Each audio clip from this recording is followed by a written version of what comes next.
Assalamualaikum warahmatullahi wabarakatuh. Perkenalkan, Fadlagil Satria, kelas 11 APHP.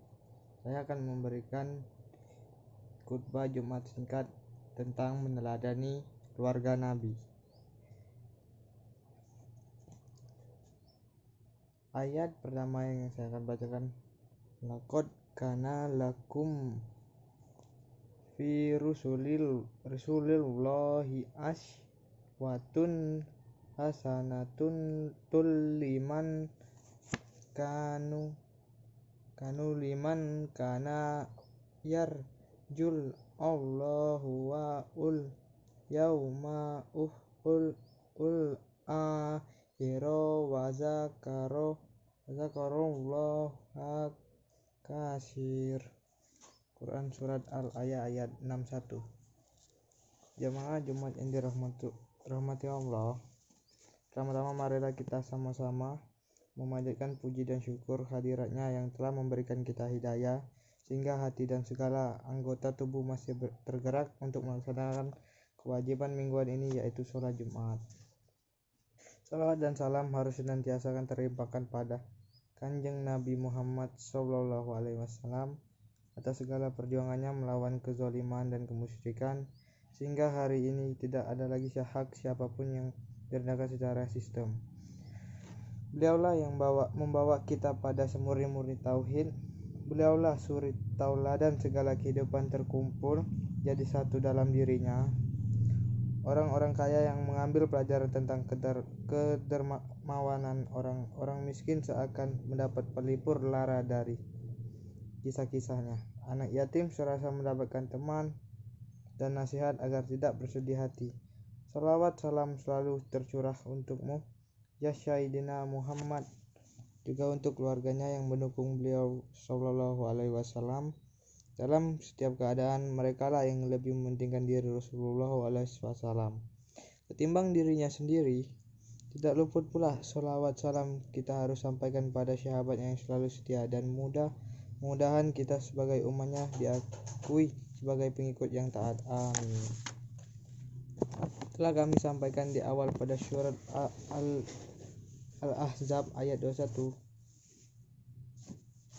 yang berisi, laqad kana lakum fi rasulillahi uswatun hasanatul liman kana yarjullahu wal yauma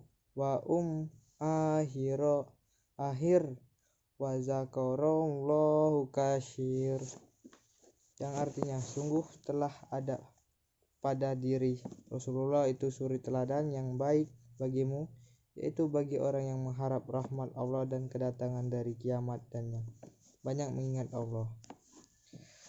Allah telah mengisyaratkan bahwa setiap kehidupan kita sebagai seorang muslim hendaknya dicerminkan pada kehidupan Rasulullah SAW.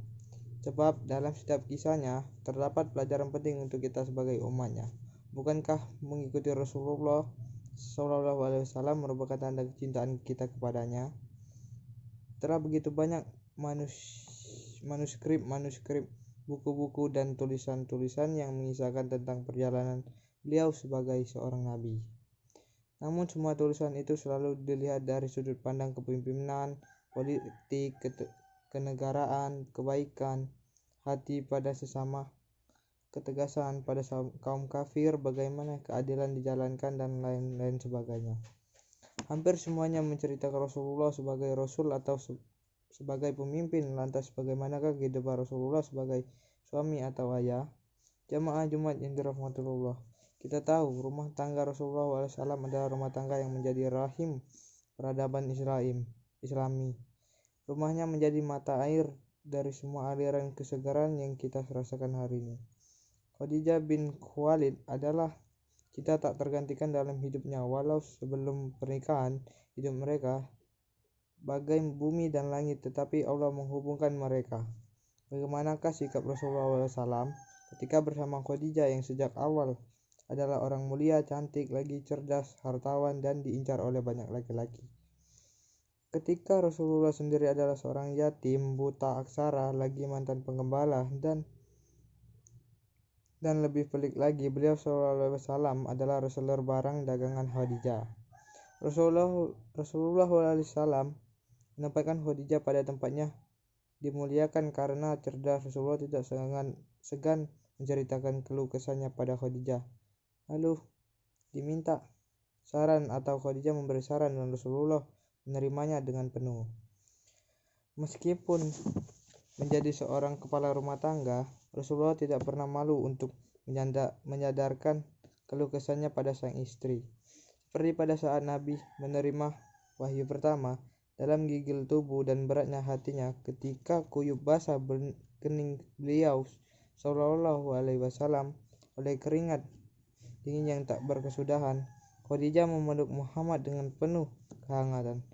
Betapa barangkali kita di zaman berpikir laki-laki macam apa yang malah minta perlindungan pada istrinya, atau setidaknya pada masa lalu. Setelah Khadijah bin Khuwailid memeluknya erat, dia bertanya pada Nabi karena khawatir. Tapi Nabi tidak bergeming, pucat lesu seluruh tubuhnya sembari berbisik, selimuti aku Khadijah. Kemudian lekas mengambil selimut dan melipatkannya membungkuk sang Nabi. Diusapnya peluh dikeringatkan keringat Muhammad hingga rasa takut tak lagi menyergap tenang. Kemudian dia ditatapnya muka Khadijah yang teduh itu lekat-lekat. Muhammad berterima kasih dengan tulus. Jamaah Jumat yang dirahmati Allah, apakah kita tidak mengambil pelajaran dari kehidupan mulia ini tentang bagaimana Rasulullah memuliakan istrinya dengan tidak hanya cinta kasih sayang, tetapi juga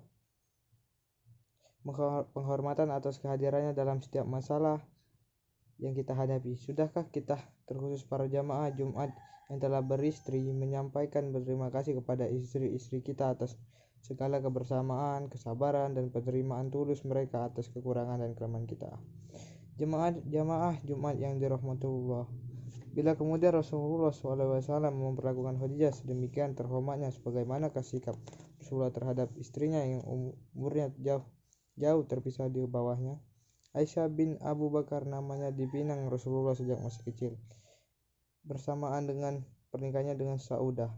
Cerita singkatnya begini, ketika Aisyah setelah satu rumah dengan Rasulullah, sifat anak-anaknya lupa tak ia tinggalkan di rumah ayahnya.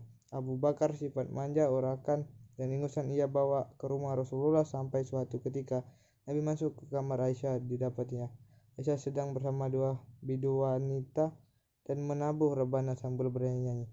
Mengetahui itu, Abu Bakar memarahi Aisyah karena telah berlaku tidak pantas, seruling setan berada dekat Nabi.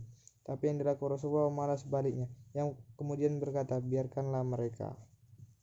Masya Allah, jamaah Jumat yang dirahmati Allah, begitulah suri tauladan dari dua istrinya saja kita bisa mengambil banyak sekali pelajaran tentang bagaimana beliau bisa menempatkan diri sebagai suami seutuhnya, sebagai pemimpin, tetapi pula sebagai sahabat yang tidak hanya diminta pendapat, tetapi meminta pendapat menjadi teman bermain yang menyenangkan bagi istrinya, tetapi pula tetap menjadi pagar yang membatasi agar tak keluar jalur yang telah Allah ridho atasnya.